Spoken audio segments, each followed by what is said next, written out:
और दोस्तों, मैं सुनील अमृत, सार अकेडमी में आप सभी का स्वागत है। आज की जो क्लास रहेगी हमारी इंडियन पॉलिटी की भारतीय संविधान की विशेषता। भारतीय संविधान की विशेषता की बात करेंगे। इससे पहले हमारे 3 चैप्टर आ चुके हैं। भारतीय संविधान की सभा, संविधान की सभा के बाद संविधान की अनुसूचियाँ और संविधान के स्रोत मैं कंप्लीट आपको करा चुका हूँ। आज जो रहेगी वो भारतीय संविधान की विशेषता रहेगी, ठीक है? कि हर चीज़ की अपनी एक अलग से विशेषता होती है, तो इसी प्रकार से हमारे भारतीय संविधान की भी अनेक विशेषताएँ हैं। इनकी कुछ प्रमुख विशेषताएँ हैं, उनके बारे में बात करेंगे। चलो देखते हैं कौन-कौन सी भारतीय संविधान की विशेषताएँ हैं। तो भारतीय संविधान की विशेषता की अगर बात करें, भारतीय संविधान की विशेषता में सबसे पहले जो शब्द आता है, वो आता है सबसे लंबा लिखित संविधान। ठीक है? भारत का जो संविधान है, वो सबसे बड़ा और सबसे लंबा लिखित संविधान है। भारत का जो संविधान है, वो सबसे बड़ा संविधान है, लिखित संविधान, ठीक है? इसीलिए ये भारतीय संविधान की एक विशेषता है। इसमें बात करें क्या है, ठीक है? तो अगर आर्टिकल की बात करें, अनुच्छेद की, तो 395 अनुच्छेद के अलावा 22 भाग और 8 अनुसूचियाँ मूल संविधान में थी। लेकिन अब अगर बात करें वर्तमान संविधान की, तो वर्तमान संविधान में लगभग 472 अनुच्छेद के अलावा 472 अनुच्छेद वर्तमान संविधान में आपको देखने को मिलते हैं, यानी कि 472 अनुच्छेद। इसके अलावा भाग की बात करें तो 25 और अनुसूची की बात करें तो 12 अनुसूचियाँ, ठीक है? देखिए, इतना बड़ा पोर्शन विश्व के किसी भी संविधान में आज नहीं है। तो इसलिए भारत का जो संविधान है, वो विश्व का सबसे बड़ा लिखित संविधान है। उसमें 472 अनुच्छेद, 25 भाग और 12 अनुसूचियां वर्तमान में हो चुकी हैं। दूसरी विशेषता की बात करें, बाहरी और आंतरिक स्रोत। भारतीय संविधान में बाहरी और आंतरिक दोनों प्रकार के स्रोतों का मिश्रण देखने को मिलता है। भारतीय संविधान में बाहरी और आंतरिक दोनों प्रकार के स्रोतों का मिश्रण देखने को मिलता है, क्योंकि भारतीय संविधान में अनेक प्रावधान ऐसे हैं जो कई देशों से लिए गए हैं। भारतीय संविधान में अनेक प्रावधान ऐसे हैं जो हमने कई देशों से लिए हैं। जैसा कि मैंने आपको जो है कल की जो वीडियो आई थी भारतीय संविधान के स्रोत, उसमें बताया था कि भारतीय संविधान में अनेक चीजें ऐसी हैं जो हमने बहुत जो है बाहर के देशों से ली है, और अधिकांश जो है 1935 का जो भारत शासन अधिनियम आया था, 1935 का भारत शासन अधिनियम जो आया था, वहां से लगभग ये आपके 395 अनुच्छेदों में से 250 अनुच्छेद केवल 1935 के भारत शासन अधिनियम से ही लिए गए हैं।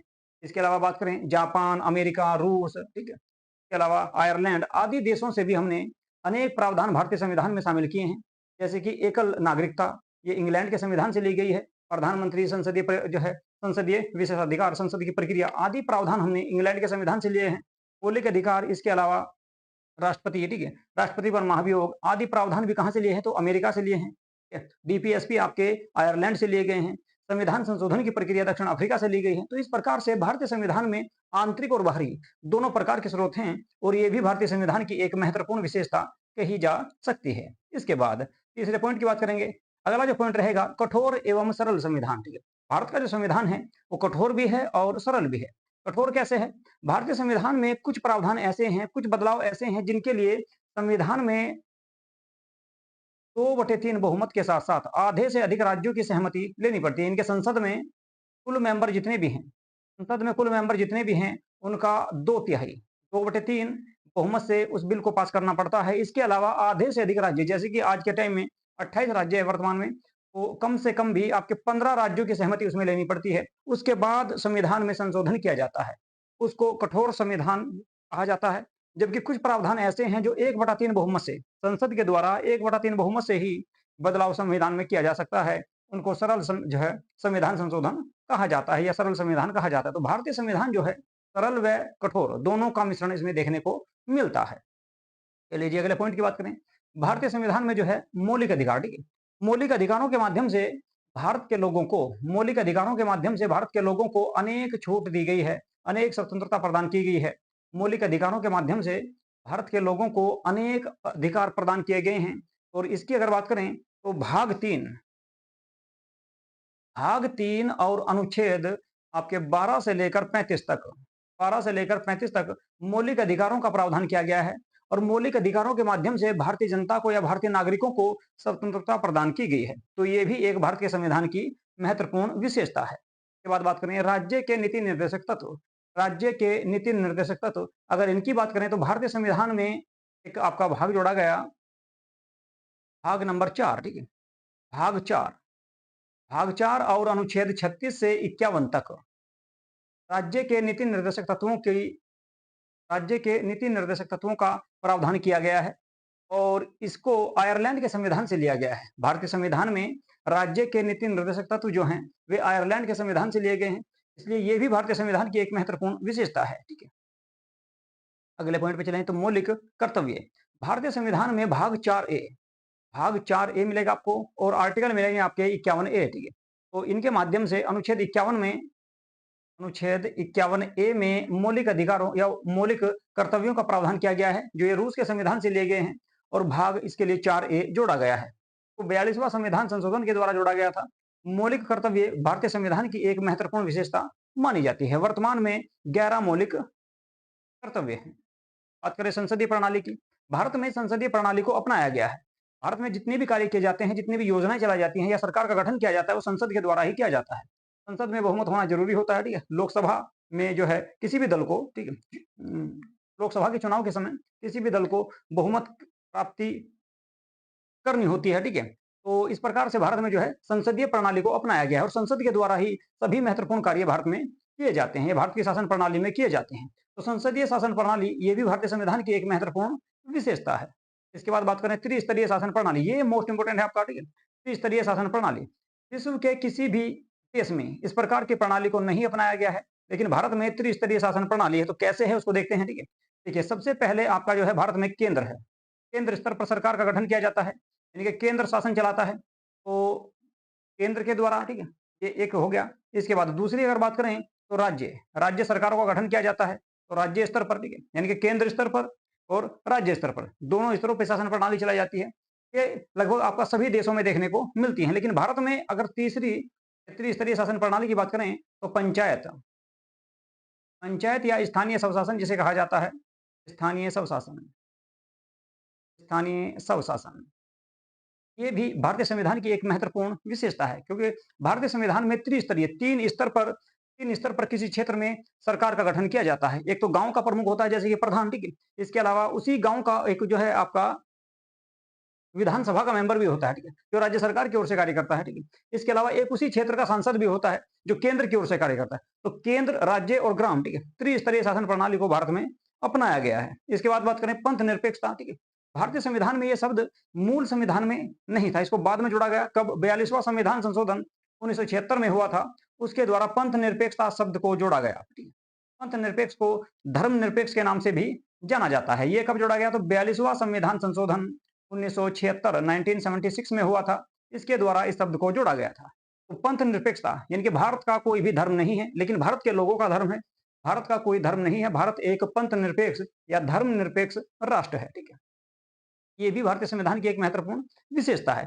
इसके बाद बात करें भारतीय जो है स्वतंत्र न्यायपालिका। भारत में न्यायपालिका को स्वतंत्रता प्रदान की गई है, ठीक है, और वो जो है स्वतंत्र रूप से कार्य करती है। भारत में न्यायपालिका को स्वतंत्रता प्रदान की गई है।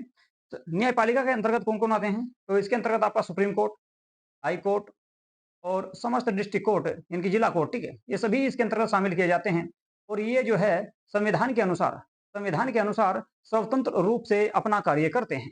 तो स्वतंत्र न्यायपालिका भारत में अपनाई गई है। ये भी भारतीय संविधान की एक महत्वपूर्ण विशेषता है। इसके बाद बात करें एकल नागरिकता, ये इंग्लैंड के संविधान से ली गई है। इससे पहला जो चैप्टर हुआ था आपका, इसका नाम था भारतीय संविधान के स्रोत। उसमें मैंने आपको बताया था कि भारतीय संविधान में जो है नागरिकता का प्रावधान किया गया है और वो भी एकल नागरिकता का प्रावधान किया गया है। कहाँ से लिया गया है? तो इंग्लैंड के संविधान से ये प्रक्रिया हमने ली है। तो एकल नागरिकता भारतीय संविधान की एक महत्वपूर्ण विशेषता है। एकल जो नागरिकता है वो भारतीय संविधान की एक महत्वपूर्ण विशेषता मानी जाती है, ठीक है। चलिए,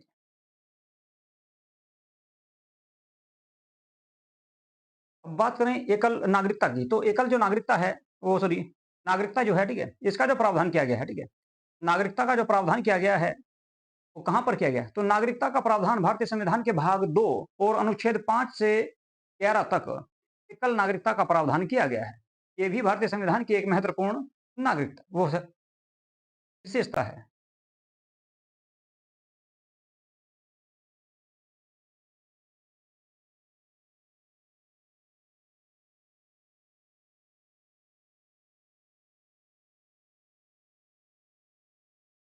ये भारतीय संविधान की एक महत्वपूर्ण विशेषता है, यानी कि भारतीय संविधान में एकल नागरिकता को अपनाया गया है और ये पूरे भारत में लागू है। तो इसके लिए अगर बात करें तो भाग 2 है और अनुच्छेद 5 से लेकर 11 तक एकल नागरिकता या नागरिकता का प्रावधान किया गया है। उसके बाद बात करें अगले पॉइंट की, ठीक है?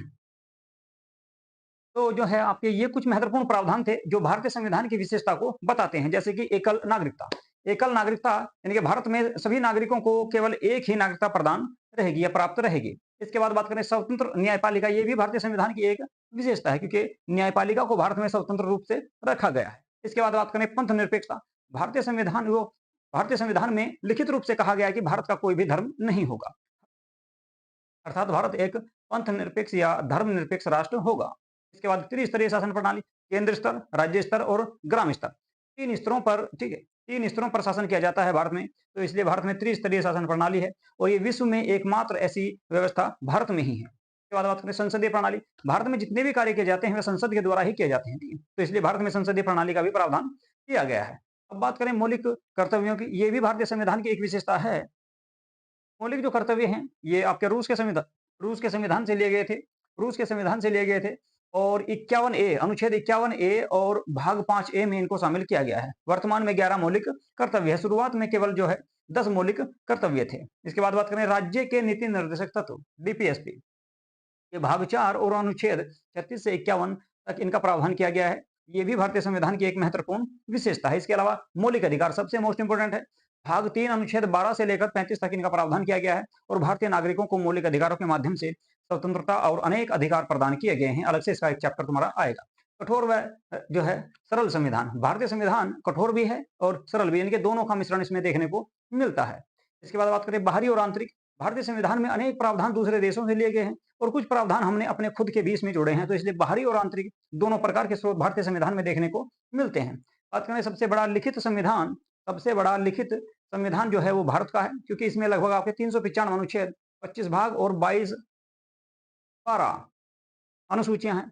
वर्तमान में भारतीय संविधान में अनुच्छेदों की बात करें तो लगभग 472 के आसपास हो चुके हैं, लेकिन अगर अंतिम संख्या की बात करें तो वो 395 ही है। तो 472 अनुच्छेद, 25 भाग और 12 अनुसूचियां भारतीय संविधान में हैं। ये भारत का संविधान सबसे बड़ा लिखित संविधान माना जाता है और है भी वास्तव में, ठीक है? तो ये कुछ भारतीय संविधान की विशेषताएं थी, ठीक है? यहीं पर आज की क्लास को इसको समाप्त करेंगे, ठीक है? और जिन बच्चों ने चैनल को सब्सक्राइब नहीं किया है, तो ये सभी चैनल को सब्सक्राइब जरूर कर लें और अगर वीडियो आपको अच्छी लग रही है तो इसको लाइक करें तथा शेयर करें, ठीक है?